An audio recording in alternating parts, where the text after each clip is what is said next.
de motivation sont lus? Ah, bah écoute, moi c'est simple, je les demande pas. Parce que je trouve que c'est l'exercice le plus surcoté et puis qui est inintéressant en fait surtout. C'est encore une métaphore très Oui, bah je suis cosmétique. désolée, vous avez un public, je suis sûre que vous avez plutôt un public masculin. Finalement, le CV qu'on envoie, c'est le mail de prospection qu'on a l'habitude d'envoyer en tant que commercial. J'ai jamais refusé un entretien à quelqu'un qui m'a call pour un poste de commercial. En fait, toi, tu dois te dire, j'ai aucun regret. Parce que déjà, je me suis préparée avant. Et la préparation, mais ça, je le dirai jamais assez, c'est la clé. Bonjour à tous, bienvenue dans ce nouvel épisode de Plus belle la vente. Un peu original puisqu'on se retrouve avec Lana. Hello. Chez Nini, pas n'importe où, la cantine de tous les juifs tunisiens du monde. Et même si on n'est pas tunisien, c'est ok. Bah, t'es toléré aujourd'hui. Bienvenue, je vais te laisser te présenter. Ouais, ok, salut, bah merci déjà de me recevoir. Je regarde la caméra ou toi? Ce que tu veux. Du coup, je m'appelle Lana Chouraki. J'ai monté mon activité il y a 3 ans et demi qui s'appelle À ta guise, pour ceux qui ne connaîtraient pas encore. Mon activité, c'est 2 choses. Une partie est consacrée aux particuliers que j'accompagne dans des programmes de coaching pour tout ce qui va être recherche d'emploi, employabilité et gestion de carrière.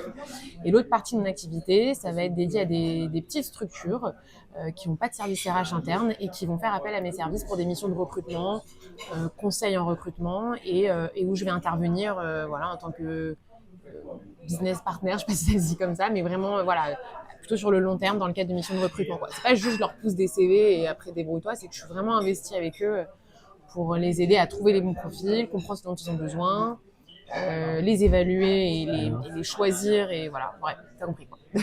Parce donc que, voilà, recrutement et recruter et recruteuse. Comme dit notre ami en commun David Broman, Ouais. on se ferait pas une coloscopie à soi-même, donc le recrutement c'est pareil, on se fait aider de spécialistes pour le recrutement et il y en a une ici. Exactement, bah oui. T'as déjà... pas vu le poste? Si, c'est possible. Il a fait un post hier. Il en fait beaucoup. Ouais. Donc voilà. Bon, voilà, bah super. Et on a voulu faire un podcast un peu particulier, puisqu'aujourd'hui il s'agit pas forcément de parler de vente à proprement parler, mais des vendeurs, des commerciaux, et surtout d'un sujet qui les concerne tous à court, moyen et long terme. C'est à la fois leur employabilité et leur carrière et les différents postes. Oui. D'où le podcast qu'on a voulu faire ensemble, quoi. Oui, c'est ça. Donc beaucoup de conseils sur comment faire un CV, comment se démarquer, comment réussir des entretiens. Alors, déjà, je vais dire un truc, je voulais dire, je sais pas comment dire, avant toute chose, ce qu'il faut savoir, c'est que dans le recrutement, en fait, il n'y a pas de vérité absolue. On entend tout et son contraire, et tout peut être vrai comme tout ne peut pas être vrai. Moi, j'ai une vision des choses parce que mon expérience, parce que la méthodologie que j'ai mis en place avec mes clients, donc candidats que j'ai accompagnés et qui se sont fait recruter grâce à mon accompagnement, et eux aussi, bien sûr. Donc voilà, moi, je vais donner des conseils. Vous prenez pas. Mais sachez faire la part des choses aussi, parce qu'il y a beaucoup de candidats, je pense ils entendent beaucoup de choses. Aujourd'hui, tout le monde a un avis. Tu montres un CV à une personne, il va te dire, il y en a un, il va te dire oui, très bien, l'autre va te dire oui, mais alors attention, machin, l'autre va te dire... Donc, ouais, choisissez une ou 2 personnes qui vont vous donner des conseils, et surtout, écoutez-vous. Voilà. Et moi aussi, écoutez-moi. Écoutez-la. À ta guise, recrutement. C'est ça. En quoi c'est compliqué ou c'est spécifique de recruter des commerciaux ou d'être recruté en tant que commercial selon toi? Bah, les commerciaux, c'est une des rares ressources qui finalement sont vues comme une source de revenus et non pas comme une source que de dépenses par les entreprises.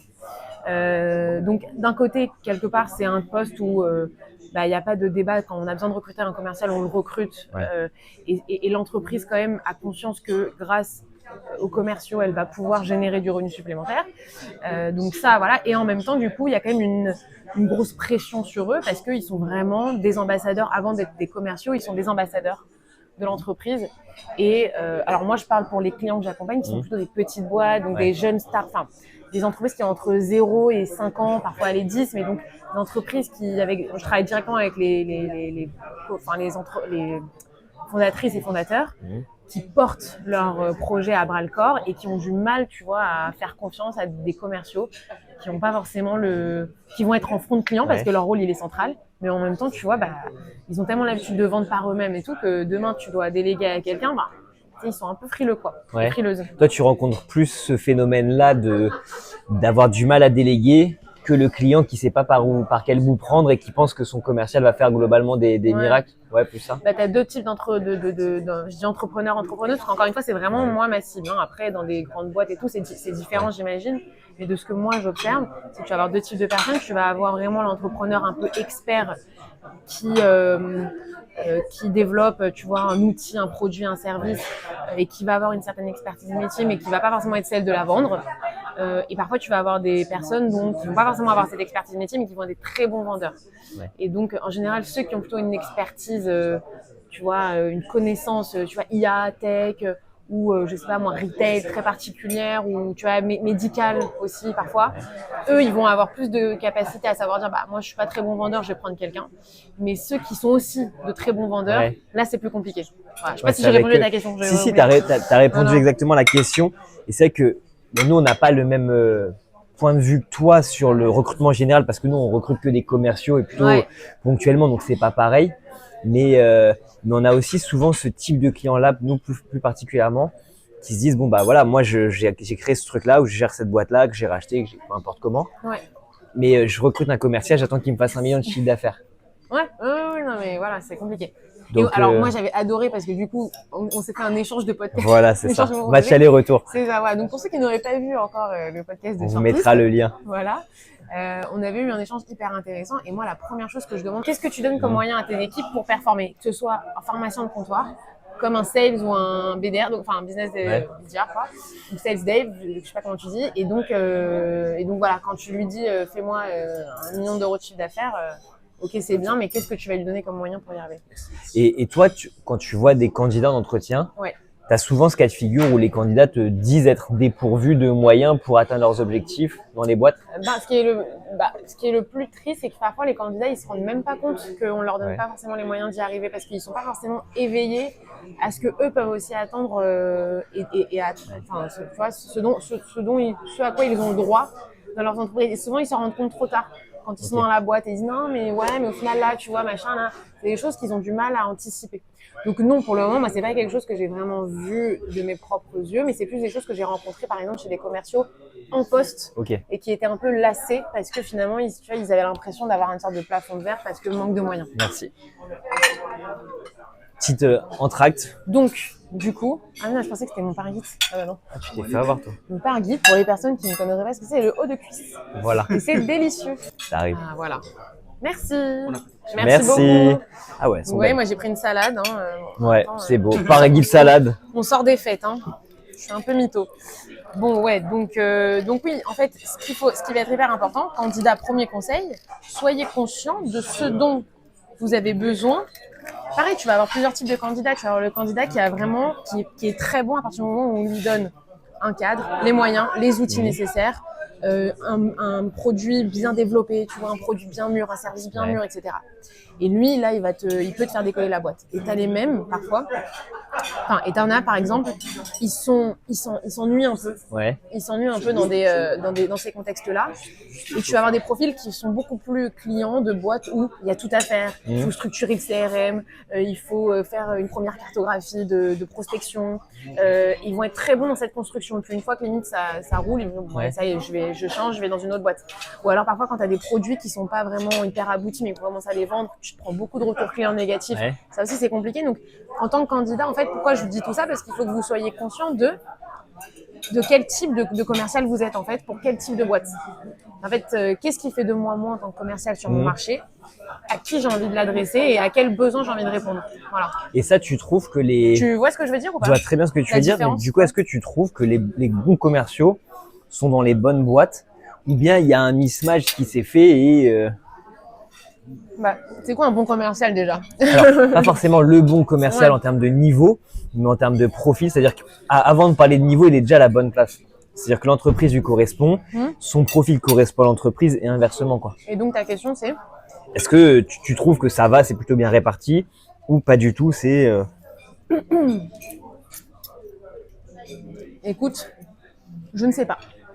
Voilà. Est-ce que c'est pas une bonne réponse? C'est comme en entretien. Oui. Tu peux dire je ne sais pas. Mais surtout, dites je ne sais pas. J'ai un souvenir d'ailleurs d'un des premiers clients que j'avais eu, donc quand je me suis lancée, pas le premier recrutement, mais le premier recrutement au nom d'Atagiz. Ok. Donc à ton compte. À ton compte. Oui, à mon compte. Pour ceux qui ne savent pas, elle a une carrière avant et du coup, elle s'est mise à son compte après. Voilà. Et du coup, on rencontre une candidate en entretien. Donc là, j'étais pas côté coach candidat, j'étais côté recruteuse pour entreprise. Et donc, on rencontre une candidate avec qui, bon, ça se passe plutôt bien, entretien basique. Et puis finalement, après, mon client a besoin de creuser un certain point sur un côté, un truc un peu technique. C'était il y a quelques années, du coup. Donc voilà, je me rappelle plus exactement. Mais ce dont je me rappelle, c'est qu'en fait, la candidate n'arrivait. En fait, on voyait qu'elle savait pas. Et elle ne voulait pas le dire. Ok. Et quelque part, en fait, elle s'est un peu embourbée. Donc c'est pour ça vraiment, en effet, en tant que candidat, vous avez totalement le droit de dire que vous ne savez pas. Et que souvent, si vous dites, je vérifierai l'information après et je reviendrai vers vous par mail. Ouais. Ça, il y en a beaucoup qui le font. C'est complètement OK. Les manières que vous pouvez poser une question à l'entreprise, elle n'a pas la réponse. Et elle dit, je sais pas, enfin, voilà, ça marche pour tout le monde, quoi. C'est d'ailleurs pareil en vente, finalement. Ouais. Tu peux dire je sais tout en entretien commercial. Bon, si tu arrives à endormir le client, entre guillemets, t'as rien gagné mais t'as pas perdu. Sauf que si tu n'y arrives pas et que ça se voit, tu perds des choses et tu vas moins le convaincre. C'est pas grave que de dire je sais pas, je vais chercher, bien sûr. Dire une connerie, ça c'est toujours finalement. Donc il y a un truc qui est important. Je prends un peu la main comme ça tu manges un peu. Parce que moi il est facile le rôle pour moi. Je te pose une question, je retourne manger. Moi avant de faire le podcast, je suis venue déjeuner chez Nini. Moi aussi. Après bon, le podcast on fait un petit podcast un quart d'heure après on mange. Détente entre nous. Mais là où les conseils de Lana ils sont importants, c'est que toi tu as la visibilité du côté candidat, puisque tu les accompagnes à se mettre en avant, à trouver des jobs, etc. Mais tu as aussi la visibilité côté employeur, puisque tu vas recruter pour leur compte. Donc en fait, ce que tu dis, toi, c'est vraiment le milieu entre les deux thématiques. Et c'est ça qui est important pour les personnes qui nous écoutent, c'est se dire, voilà, un poste de commercial aujourd'hui, tu peux trouver au SMIC avec des coms de merde, et tu peux trouver des postes de commerciaux à 6-7 000 de fixe, plus 6, 7, 10 sans déplafonner de variables.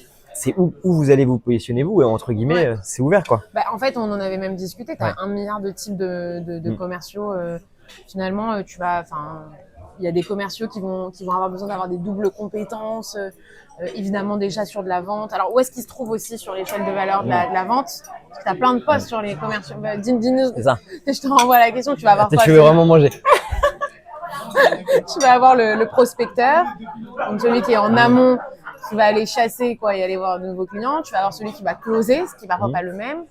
Après, tu vas avoir celui qui va suivre le client une fois que le client est closé, qui va chercher à développer le compte, à le fidéliser, etc. et vendre d'année en année. Et voilà, c'est déjà pas mal. Et après, tu as celui qui fait tout. Tu as le grand compte, tu as celui qui fait tout. Et en fait, la vraie règle dans le commercial, c'est qu'il n'y a pas de règle. C'est-à-dire qu'il y a autant de process, de cycles, d'organisation qu'il y a de boîtes quasiment. Tu as eu depuis quelques années quand même la libéralisation de ce modèle qui est de séparer SDR, BDR, UAE, mais de se dire il y a quelqu'un qui prospecte et il y a quelqu'un qui close ou qui gère la suite. Ça a des avantages, ça a quand même l'inconvénient que ça a généré beaucoup de turnover. Oui, parce que les gens, ce que moi je dis tout le temps et ce que je vois beaucoup de la part des candidats, c'est que très vite ils ont la sensation d'atteindre un plafond de verre. Ils s'ennuient, quoi. Globalement, au bout d'un moment, ils s'ennuient. Donc les boîtes, sachez faire évoluer les bons prospecteurs sur des postes de vendeurs, quoi. C'est ça, et surtout à cloisonner ce modèle-là, on en est arrivé à junioriser le poste de prospection. Qui n'est pas forcément un poste junior, qui est un poste exigeant, qui est un poste qui peut être redondant si tu fais que ça c'est vrai. Mais je veux dire, c'est pas parce que tu rentres dans une boîte qu'il faut foutre le stagiaire, l'alternant ou le junior sur la prospection. Et moi, j'ai plein de candidats, alors que ce soit côté coaching ou même côté vraiment recrutement, de commerciaux plutôt expérimentés, à qui la prospection manque. Parce que les commerciaux disent, moi, mon taf, c'est aussi d'aller chercher de nouveaux clients, quoi. Et c'est vrai que c'est vrai que souvent, en effet, c'est organisé et puis on délègue la partie prospection parce qu'on considère que c'est la plus rébarbative, chronophage. Et c'est vrai, faut pas, c'est le cas. C'est comme dans le recrutement. Le recrutement, il y a la phase de sourcing. C'est dur, quoi. C'est pas facile. Ouais, c'est vrai ce que tu dis, mais en vente, tu as aussi le côté un peu viriliste de dire, tu sais quoi, t'arrives, on te donne rien, tu vas te débrouiller, on va voir ce que tu as dans le ventre, tu vas prospecter tout seul, voir si t'es bon. Ouais, c'est mettre des embûches sur le chemin de ton collaborateur alors que tu pourrais l'aider à avoir plus de résultats.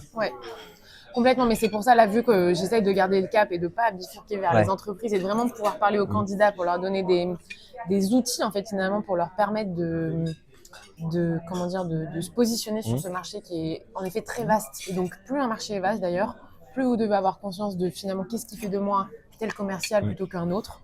Donc déjà sur l'échelle de valeur de toutes les parties, enfin de toutes les étapes commerciales, où est-ce que moi j'aime me situer à une telle ou telle partie ou sur l'ensemble, dans quel type d'entreprise, pour quel type de service, à quel type de client.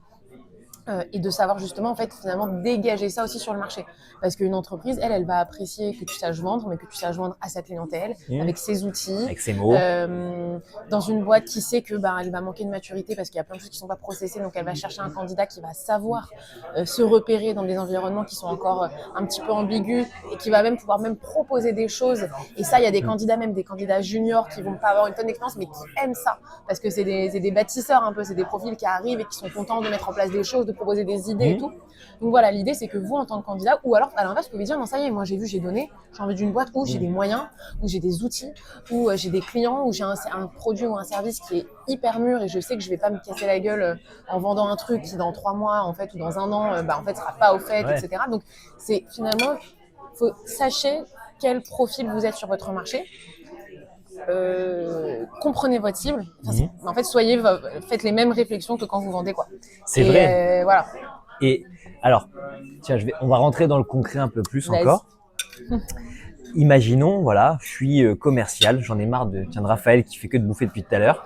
Non mais c'est encore plus, genre c'est même pas il a acquiescé et tout, tu vois. Genre, il s'en bat les couilles. Non, regarde, j'écoute depuis tout à l'heure et je me dis que pour l'instant c'est un des plus intéressants.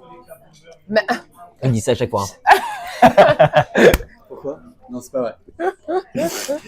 Non, alors, dans le concret, voilà, imaginons, je cherche un poste de commercial. Attends, je cherche un poste. T'es candidat ou t'es entreprise ? T'es candidat. Je suis candidat. Ouais. J'ai toute une flopée d'entreprises qui cherchent, toute une flopée de candidats aussi. Comment je m'y prends du début jusqu'à la fin, jusqu'au jour où je signe mon contrat de travail, jusqu'au moment où j'envoie mon premier CV, où j'appelle la première personne. En fait, j'aimerais bien arriver à faire un parallèle à la fin de l'épisode entre la vente et le recrutement. C'est-à-dire que t'es commercial, t'as l'habitude de te dire, bah tiens, je vais scraper. Lui, il correspond à ce que j'offre, etc. Bah, vas-y, alors je te laisse la parole. Ma réponse est toute faite. Mais moi, ça me va, je retourne à mon entrecôte. Voilà, c'est très bien. C'est moi qui dois parler. Donc, moi, ce que je dis tout le temps, c'est que déjà la première erreur que font beaucoup de candidats, c'est qu'à partir du moment où ils veulent chercher un nouveau boulot, ou soit revenir ou arriver sur le marché du travail, ils vont mettre tout de suite leur CV à jour. Ça, c'est une erreur. Pourquoi ? Parce que moi, ce que je dis toujours, c'est que le CV, c'est votre outil de vente sur le marché, d'accord ? Et ce que je dis toujours aussi, c'est que il n'y a aucune entreprise digne de ce nom quand elle va développer un nouveau produit ou un nouveau service qui va dire écoute, je mets je te prends un exemple, une nouvelle raquette de tennis. Comme vous avez, moi d'habitude je prends l'exemple de l'anti-cerne parce que j'ai plutôt des filles. Et là je vais prendre une raquette de tennis. Non, je sais pas, un truc de mec là. Il est fan d'anti-cerne. Ah ouais, moi j'en ai besoin. Bon, mais voilà, je sais pas, L'Oréal qui sort son nouvel anti-cerne. Désolé, je vais rester sur cet exemple parce que c'est celui que je maîtrise le mieux. Il va pas dire écoute, je lance l'anti-cerne et puis on verra qui l'achète. Évidemment que non. Ce qui serait l'équivalent de je fais mon CV et puis on verra qui me rappelle. Hyper important, vous devez dans un premier temps comprendre, encore une fois ce que je dis, quelles sont mes compétences, qu'est-ce que je sais faire. Donc qu'est-ce qui fait de moi tel ou tel profil sur ce marché qui est commercial et qui est très vaste. Comment je me positionne quand je regarde une offre, qu'est-ce qui fait d'une offre que c'est une offre intéressante pour moi et aussi que je suis intéressante pour elle. Et donc quelle est ma cible. Et pour faire ça, avant de refaire votre CV, avant de postuler, déjà posez-vous ces questions-là et surtout étudiez le marché. Vous allez sur toutes les job boards du marché, il y en a énormément. Et puis vous regardez toutes les offres commerciales qui peuvent plus ou moins vous intéresser. Vous en regardez 10, 15, 20, suffisamment assez pour qu'après vous ayez une sorte d'échantillon qui vous permet de dire dans ces 20-là, il y en a 5, elles sont vraiment bien parce que et ça chacun ses critères. T'en as 10 qui sont moyennes et t'en as 5 qui sont vraiment pas du tout OK pour telle et telle et telle raison, d'accord ? Et une fois que vous avez un peu compris ça, là, vous pouvez refaire votre CV parce que vous aurez en tête déjà, votre marché. Ah, elle est sur toi, la guêpe. Ouais, laisse-la bouffer. Quel kiff. Ah, oui, ils l'ont tué. Oui, tu vas reprendre la même fourchette. Tiens. Comme ça, moi, c'est radical. Merci. Comme ça, on a j'ai fait les une réponse très drapeaux longue, et mais maintenant on a en gros, L214 qui va venir. personne ne vend un truc sans avoir analysé son marché, sa clientèle, ses besoins, sa raison d'être. Et là, après, il développe, tu vois. Non, je sais pas. Non, si, je suis d'accord avec toi. C'est long. Non, mais c'est hyper important parce que nous, quand on poste une annonce, et je pense que tu as le même cas de figure que nous, c'est que tu vas avoir des centaines et des centaines de CV, mais de gens rien à voir. C'est-à-dire que ça arrive, quand on met une offre, par exemple, business développeur, nous, allez, tu as 10% des CV, c'est des développeurs informatiques. Ah bon? C'est-à-dire que c'est des gens qui vont postuler Non, c'est bizarre ça. sans regarder. Ouais, ils voient développeur, ils se disent, bah tiens, en fait, c'était juste business développeur. Et ils postulent.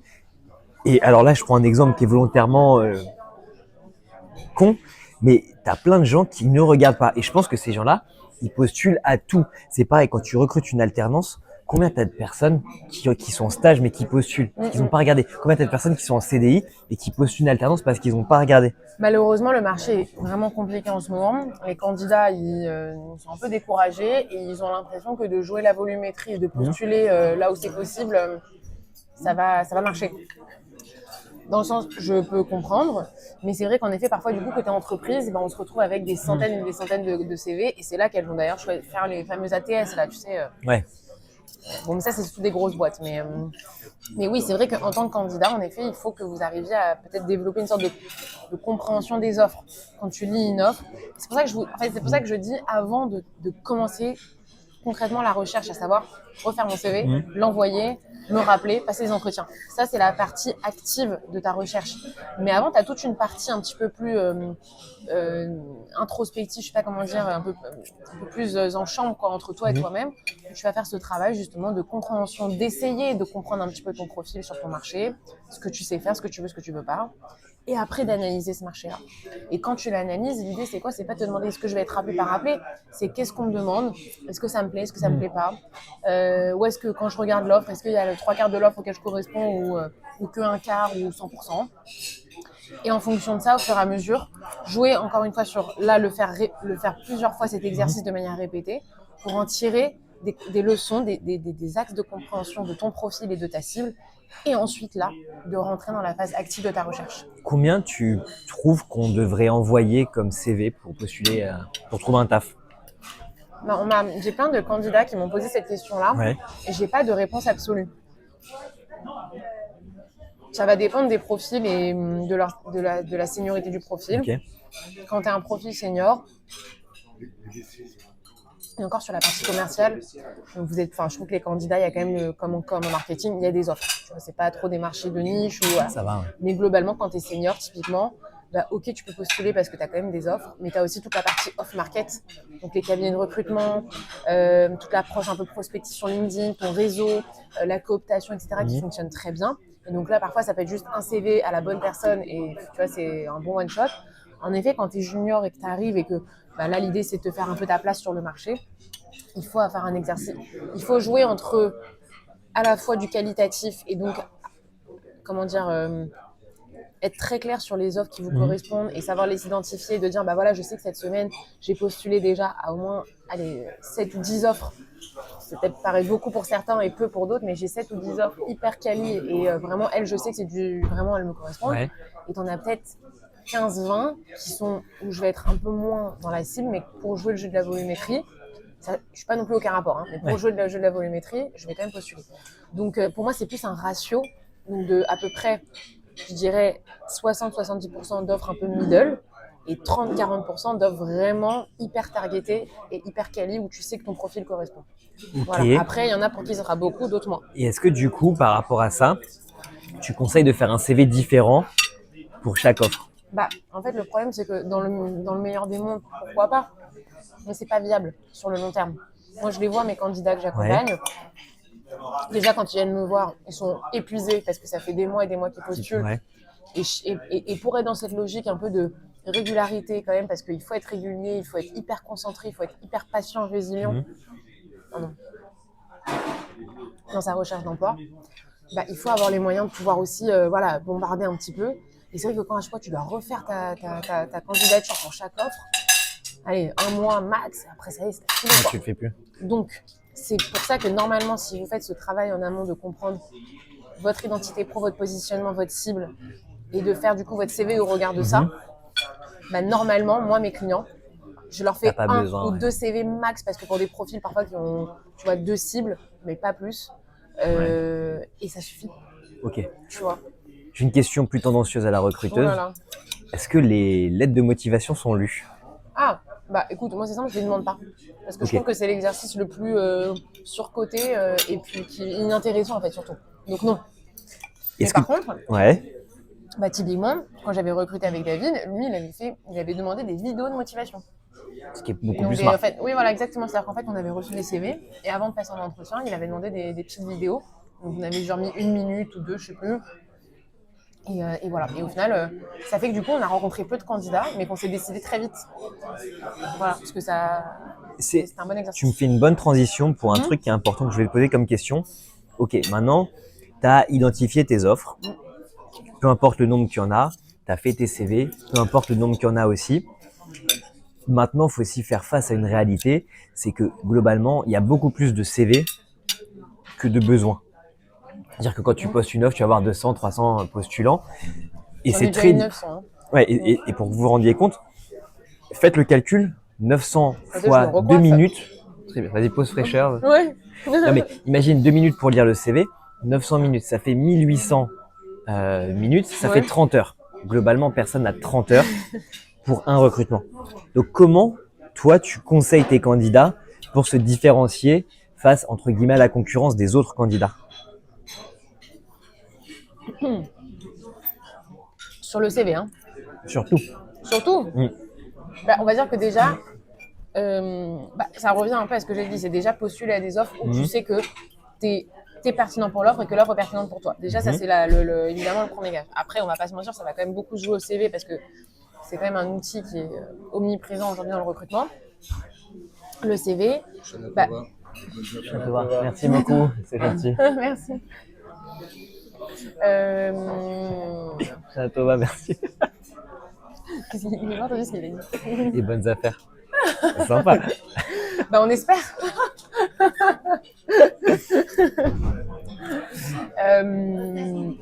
Sur le CV, moi je dis tout le temps, le CV c'est un panneau publicitaire. Comme quand tu arrives dans un, je sais pas, encore une fois, je prends un exemple. Chez L'Oréal? Alors chez Sephora. Ah. Je sais pas, moi j'arrive chez Sephora, je vois un PLV là, un espèce de truc publicitaire en print. Je sais très bien que ça a été étudié pour qu'à la seconde où je mette mes yeux sur leur espace publicitaire, tout de suite, genre je suis pris en charge par la lecture du panneau et que je sais exactement que potentiellement je vais aller chez telle ou telle marque pour acheter leur highlighter. Voilà. C'est encore une métaphore très oui, cosmétique. Je suis désolée, vous avez un public, je suis sûre que vous avez plutôt un public masculin. Ouais, c'est vrai que quand tu vois les commentaires et tout, en général, c'est plutôt masculin, mais bon, c'est très bien. Mais bon, c'est bien aussi. Mais donc, ce que je veux dire par là, c'est qu'un CV, c'est la même chose. À partir du moment où tu ouvres le CV, le recruteur, t'as 10 secondes, même pas, pour attirer son attention. Parce qu'en effet, il y en a beaucoup et on va vite. Et moi, j'ai quand même pas mal d'expérience maintenant. Très vite, je fais du tri de CV, je vais assez vite parce que je sais tout de suite voir ce que j'aime ou ce que j'aime moins, tu vois. Et donc, du coup, ça passe par un CV déjà. Au-delà d'un beau CV, je m'en fous que le CV soit beau, mais juste un CV qui soit bien organisé, avec des bons mots-clés, avec une rubrique compétences en mots-clés, en fait, donner les mots-clés que les entreprises ont envie de voir. C'est ce qu'on disait, bon, c'est l'exercice que tu m'as fait faire quand tu es venu chez toi. Ah oui. Tu me dis, t'en penses quoi de ce CV-là? En fait, nécessairement, le cerveau, il fait que tu regardes l'esthétique.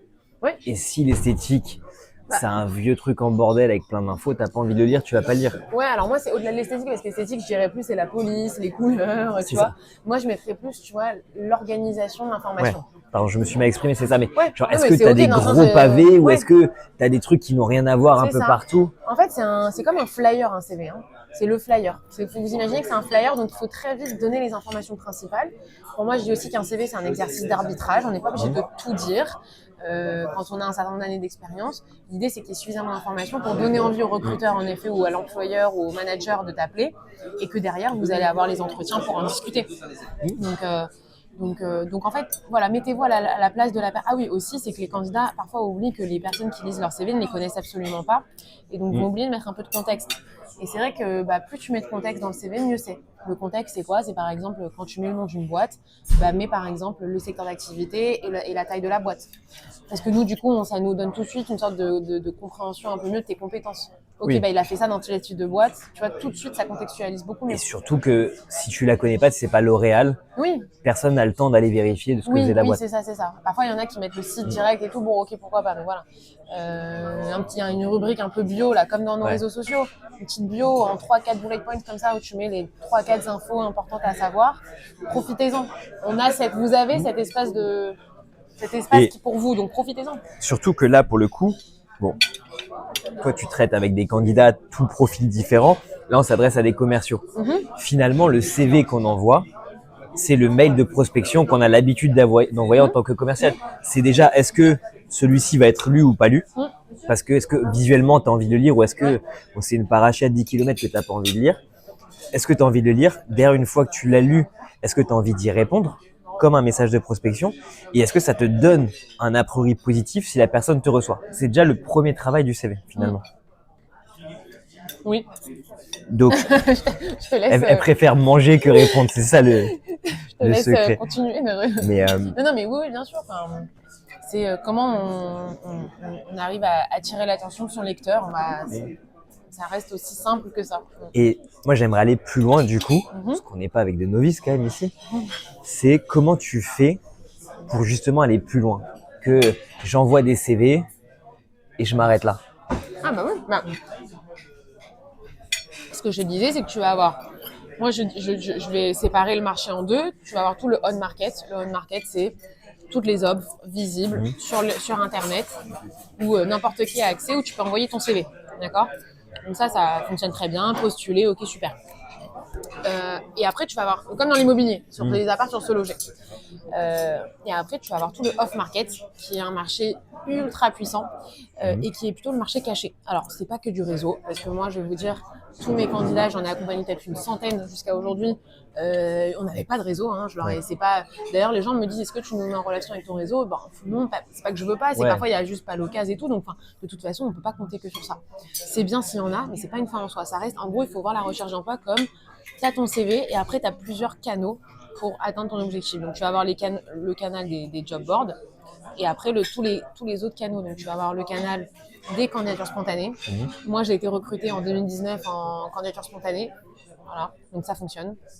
Tu vas avoir les cabinets de recrutement pour des profils en effet un petit peu plus expérimentés parce que là, en effet, ce serait encore un autre truc, mais cabinet de recrutement. Tu vas avoir la cooptation en sales, ça marche très bien. C'est vos potes. Dans les boîtes tech. Bah ouais, non, mais en plus, c'est genre, moi j'ai des clients qui ont eu des entretiens parce que je leur avais suggéré d'avoir une approche un peu prospective sur LinkedIn, de se connecter avec des gens qu'ils trouvaient intéressants, alors soit hiérarchiquement des responsables commerciaux, soit des dirigeants de boîte, soit des gens qui avaient des postes qui l'intéressaient, qu'elles avaient envie d'avoir, soit des RH ou des recruteurs, des choses comme ça dans des boîtes qui les faisaient kiffer, et de rentrer en contact avec eux après par un petit message assez simple. Notamment donc ça aussi sur la cooptation c'est pas mal, et j'ai eu des clients qui ont eu des entretiens comme ça. En plus, petite info, quand on coopte dans certaines boîtes, ils ont une obligation de vous recevoir. Et vos potes, ils ont une prime en général en plus. Alors oui, 9 fois sur 10, et une fois sur 10 il n'y en a pas, je ne sais pas pourquoi. Mais au-delà de ça, c'est que politiquement, ils sont obligés de vous recevoir. Donc même s'ils vous reçoivent entre guillemets par politesse parce que vous avez été coopté par quelqu'un en interne, vous, c'est quand même un super entraînement pour les entretiens. Ça vous permet de vous confronter à la réalité du marché et c'est très bien. Oui, puis vous êtes des commerciaux, c'est l'occasion de vous vendre. De fou. Et on vous écoute. Même si on n'a pas envie de vous écouter, on va vous écouter quoi qu'il arrive. Non, mais franchement, j'ai eu le cas de figure d'une cliente qui était. Alors, c'est marrant, tiens, qu'est-ce qu'on pense de ces profils-là? Elle avait été dans la vente toute sa vie. Elle avait été dans la vente dans des marques de luxe, elle était top sales à chaque fois. Donc elle vendait des sacs pour des marques comme Balenciaga, pour ne pas les citer, voilà. Après ça, elle a été dans la joaillerie aussi de luxe. Pareil, elle a développé le chiffre d'affaires, mais vraiment une très bonne vendeuse. Après, elle a eu une pause professionnelle, ok, très bien. Et quand elle est sortie, elle a dit j'ai plus envie de faire du retail. Donc elle a fait une formation professionnalisante, style un peu Akimbo, Iconoclast dont on avait discuté. Et elle a voulu se réinsérer sur le marché B2B un peu plus tech. Et donc typiquement, elle a mis en application ce qu'elle avait appris dans sa formation. Et elle n'a pas eu honte, et elle n'était pas gênée d'aller approcher les gens en fait, sur LinkedIn. Et grâce à ça, elle a eu des entretiens. Et il me semble qu'elle s'est fait recruter. Je sais qu'elle a eu des entretiens par cooptation. Ok. Parce qu'elle a parlé avec des personnes en leur disant ben voilà, j'ai mon CV, est-ce que tu peux le faire passer? Ouais. En fait, ça coûte rien de le faire. Non. Et ça peut arranger tout le monde. Ouais, et surtout ne le faites pas pour le résultat. Parce que 8 fois sur 10, vous n'aurez pas de résultat. Mais ne cherchez pas à avoir du résultat, c'est pas. Enfin, comment dire? En fait, vous n'êtes pas en pleine maîtrise. Parce qu'à partir du moment où vous vous confrontez au marché, le résultat, il dépend plus que de vous. Il dépend de l'entreprise, de tout un tas de facteurs. Donc, vous n'avez pas. Attends, je vais finir de manger quand même. Vous n'avez pas conscience en tant que candidat. Ouais, moi je veux bien, ouais, merci. Vous n'avez pas mangé les pâtes. Du tout. Ah non, moi j'ai pas fini. Ma salade. Et donc, mince, qu'est-ce que je disais? Ah oui, donc en fait, enfin moi j'ai des clientes qui mettent en application ce que je leur dis et qui se découragent. Ce qui peut être ok parce qu'elles disent oui, je comprends pas, j'ai ajouté des gens sur LinkedIn, je leur ai écrit, j'ai fait des mails, j'ai postulé et tout. Je dis mais en fait toi, tu fais ton taf de candidate. Et de toute façon, même le meilleur candidat parfois, il n'aura pas forcément toutes les réponses. Donc toi, ton taf, c'est juste de persévérer. Si tu sais que tu as la bonne démarche, que ton CV il est quali, que tu postules aux bonnes offres, que tu es régulier et méthodique dans ta recherche et tout, en fait, continue, tu verras, tu auras des résultats. Mais si sois plus dans une logique de moyens. Tu vois ce que je veux dire? Toi, je veux que tu te couches le soir en disant, moi, je sais que j'ai fait ce que j'avais à faire. Après, le reste, quelque part, ça dépend plus de moi parce que c'est côté entreprise. Voilà. Mais en fait, c'est exactement pareil pour la prospection. Vente et prospection, c'est pareil. Et tu as toujours ce faux débat la con qui dit mais est-ce qu'il faut faire des mails, est-ce qu'il faut faire du call, est-ce qu'il faut aller en terrain? En fait, plus tu vas faire de trucs, plus tu as de chances d'avoir de retour. Et puis après, il y a chacun a sa petite zone un peu de confort. S'il y en a un qui est plus à l'aise à appeler ou un qui est plus à l'aise sur les mails, tant mieux. S'il est plus doué dans ça, et pareil pour la recherche d'emploi. C'est ce que je te disais quand je suis passé dans le tien. J'ai jamais refusé un entretien à quelqu'un qui m'a call. Pour un poste de commercial, le mec, il applique ce pourquoi tu vas potentiellement le prendre. Exact, on en avait discuté. Si c'est bien fait, tu n'as aucune raison de ne pas essayer. Si c'est moyennement fait, en gros, il faut quand même relever l'effort parce que tout le monde ne le fait pas. Et en vérité, vous êtes 1 parmi 200. En envoyant que votre CV, vous êtes 1 parmi 200. En ajoutant sur LinkedIn, tu es peut-être 1 parmi 5. En call-callant, tu es peut-être 1 parmi 3. En fait, à chaque fois que tu fais une action proactive, tu vas récupérer plus de chances et plus de chances que d'avoir un retour. Totalement. Donc, envoyer des CV, c'est bien, mais parfois, en plus, il n'y a plus d'offres ou quoi, machin. Donc, surtout, en fait, il y a toujours un moyen de rentrer en contact avec une entreprise. Vraiment. LinkedIn, mail, candidature spontanée, réseaux sociaux de l'entreprise. Faut trouver la brèche. Surtout pour des commerciaux qui sont censés avoir l'habitude. Non, mais là, on est d'accord. C'est sûr qu'un profil ingénieur, c'est pas encore. Mais des profils un peu plus niche, comme ça, un peu plus technique, oui, c'est pas encore la même démarche. Mais en tout cas, commerciaux, il y a toujours un moyen d'y arriver. Et ce sera valorisé, justement. Et la boîte qui ne le valorise pas, c'est peut-être qu'elle n'a pas compris bref, voilà. Ouais, peut-être qu'il faut qu'elle recrute autre chose que des commerciaux, potentiellement. Non, peut-être qu'elle recrute des profils un peu plus tradis. Et donc, maintenant, on a identifié les boîtes, on a refait son CV, on a envoyé son CV, contacté nos anciens collègues, nos amis, prospecté des employeurs, que ce soit sur LinkedIn. Exactement, on a l'entretien. Maintenant, comment on s'y prépare et comment on le conduit, cet entretien? Toi, tu veux que je donne tous les secrets de ta guise? Que le contenu gratuit pour qu'il t'a rappelle après, tu les accompagnes. Ah, il a une émotion. Parce qu'il a... il est là. Tout à l'heure, j'écoute. Si jamais tu dis une connerie, je te le dirai, t'inquiète pas. C'est beau, c'est que j'en dis pas. Un entretien, comment il se prépare? Comment toi tu prépares un rendez-vous commercial? C'est intéressant. J'étais en train de me dire j'étais en train de me dire si tu me fais pas l'allusion, je vais t'orienter sur les prochaines questions sur les allusions. Mais en vérité, tu dois réfléchir à comment ça va se passer, à identifier différents scénarios. Donc un peu comme pour un entretien d'embauche, un entretien commercial, tu vas devoir te présenter ton entreprise, présenter tes offres, répondre à des questions, répondre à des objections. En plus, dans la vente, tu as posé des questions que tu vas pas potentiellement... c'est pas une vraie phase de découverte en entreprise quand tu fais l'entretien. Mais globalement, c'est les mêmes besoins pour les mêmes réponses.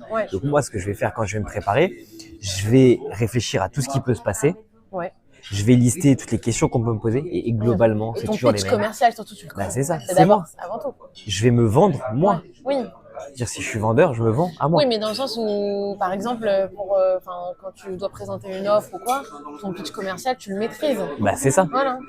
Et donc, tu as 7 minutes, minute et demie, 2 minutes qui doivent être efficaces, qui doivent être percutantes, qui doivent être vendeuses pour que toute la suite de l'entretien, en gros, on soit à ton écoute. Et pas... Moi, il y a plusieurs choses ici. J'ai envie de dire. Je sais plus où j'en suis. On pourra en faire un deuxième, t'inquiète pas. On recommande déjà.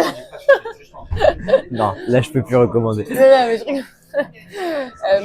Moi, j'ai identifié 4 temps dans un entretien. Ouais.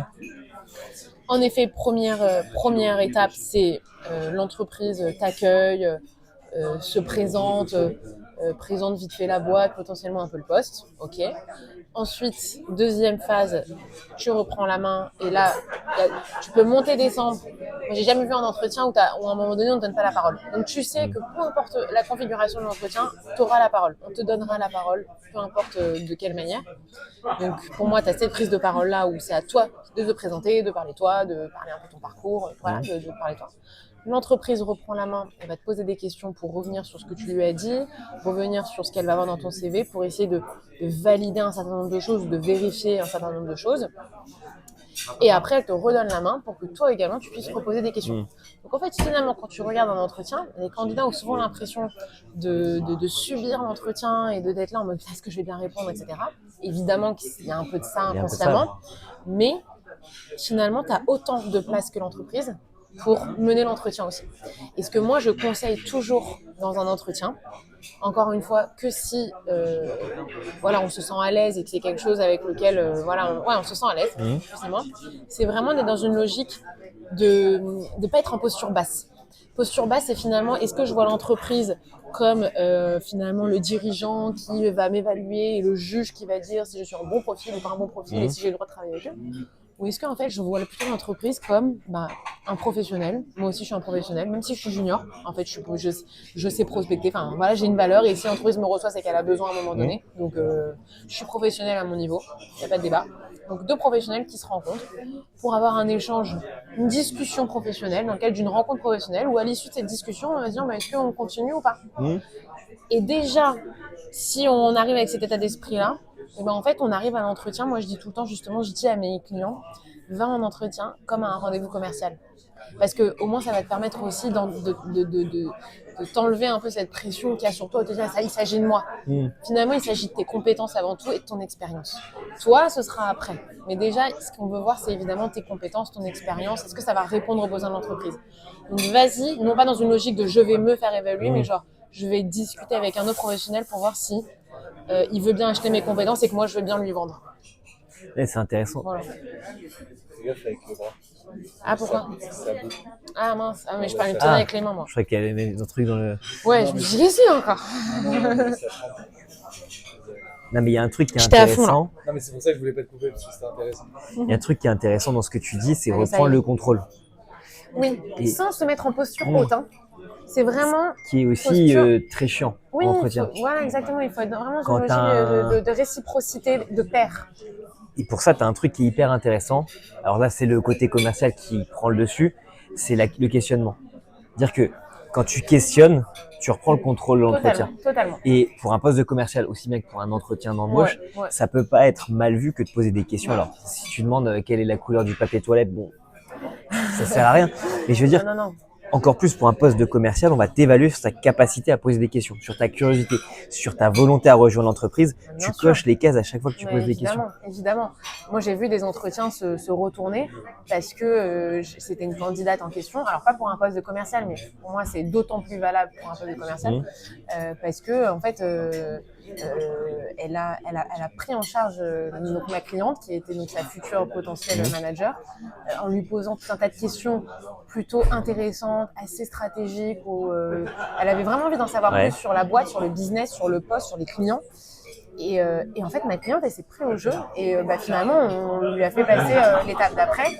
Là où au début, ma cliente, je sais qu'elle n'était pas hyper convaincue. Donc franchement, c'est évidemment un excellent conseil. Vous êtes en fait tout autant contributeur de l'entretien que les entreprises. C'est pas, et d'ailleurs, je trouve que c'est vraiment le meilleur moyen d'avoir la sensation d'être proactif et de pas subir sa recherche. C'est vraiment de se dire, bah, moi aussi, j'ai entre guillemets quelque chose à jouer dans mon entretien. Et il y a un truc qu'on sous-estime vachement, Ouais. c'est le côté de se dire, bah voilà, j'ai un entretien, peu importe ce qu'on va se dire pendant 1 heure, finalement, ce qui va rester, c'est comment je me suis senti pendant cette heure-là, avec mon interlocutrice. De ouf. Et ça, t'y joues. De ouf. Et de toute façon, toujours dans cette logique de j'ai pas la maîtrise 100% sur le résultat, de te dire parfois mon cerveau il sature parce que je veux dire trop de ça. Et du coup, je suis en mode. Ok. Ouais. Donc, je disais, je vais y arriver. Là, celui qui va faire le montage, il va te mettre des mèmes là-dessus, des trucs. Ah bah oui. Oui, tu peux rater un entretien. Ouais. T'es pas un robot. Moi-même, j'ai raté des entretiens. J'ai été refusée à des entretiens. Merci cordialement et tout. Mais en fait, toi, tu dois te dire, j'ai aucun regret. Parce que déjà, je me suis préparée avant. Et la préparation, mais ça, je le dirai jamais assez, c'est la clé. Vraiment, déjà, si vous avez quelqu'un de stressé en entretien, préparez-vous. Moi, j'étais une meuf hyper stressée en entretien. Et je me suis préparée, j'avais fait venir une copine. Je lui parlais comme si c'était la personne que j'allais rencontrer. Et du coup, le lendemain, j'étais toujours stressée, mais au lieu d'être stressée à 100, j'étais stressée à 60, quoi, tu vois, à 70. Voilà, donc en fait, l'idée, c'est de te dire, encore une fois, moi, je sais que j'ai donné le meilleur de moi-même. Je trouve que bon, je me suis foirée pour l'entretien. Mais c'est pas grave parce que je sais qu'avec les moyens que j'avais, l'interlocuteur que j'avais, le mental dans lequel j'étais, j'ai fait ce que j'ai pu faire de mieux. Et voilà, après, faut pas non plus se foutre trop l'angoisse. Hein. Oui, puis comme dans la vente, finalement, Ouais. Tu peux pas tout réussir, c'est comme ça. Non, mais bien sûr, évidemment. Et c'est OK, hein, on n'est pas des robots, on est des humains. Parfois, on va se foirer. Parfois, on ne sait pas pourquoi ça va vachement bien le faire, c'est trop bien. Il y a un fit avec la personne. Parfois, il y a un fit, ça marche super bien, mais t'es quand même refusé. Et il y a un truc quand même qu'il faut rebondir dessus, c'est que tu dis, c'est complètement OK si tu t'es préparé et si tu as mis toutes les chances de ton côté. Oui. Si tu vas les mains dans les poches, c'est ta faute d'avoir raté entre guillemets. Quelque part, je sais pas si c'est ta faute, mais ce qui est certain, c'est comment tu pourras pas te coucher en te disant, moi, je sais que j'ai fait ce que j'avais à faire. Moi, j'ai toujours ce truc de me dire, j'ai pris mes responsabilités, tu vois. Alors, moi, j'ai été à l'entretien, je sais que je me suis préparée du mieux que je pouvais. Maintenant, le reste, quelque part, c'est plus entre mes mains. Ça m'appartient plus. Ouais. Voilà. Bon, après, c'est ce voilà. qu'on dit.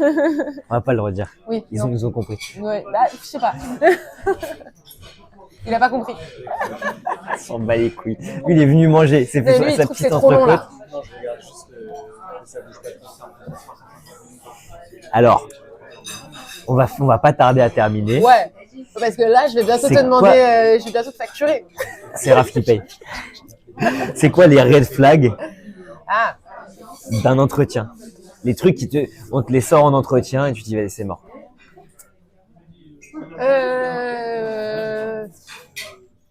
Je vais être ennuyeuse, mais honnêtement, j'en ai pas en entretien. Ouais. C'est pas des red flags parce que je sais pas en fait, mais c'est par exemple typiquement, c'était pour un entretien d'un poste commercial, un profil qui venait d'une très grosse boîte. Doctolib, pour ne pas les citer. Ouais. Et elle venait passer un entretien pour une boîte beaucoup plus anonyme finalement, mais dans le même secteur d'activité. Et le profil vraiment sur le CV, c'était tout nickel. Elle correspondait exactement à ce qu'on voulait. Donc moi, j'étais très contente de la présenter à mon client parce que je me dis, il y a un vrai match là, ça peut être vraiment cool. Et en fait, finalement, on a eu quelqu'un qui a été pas du tout impliqué dans l'échange, assez désintéressé.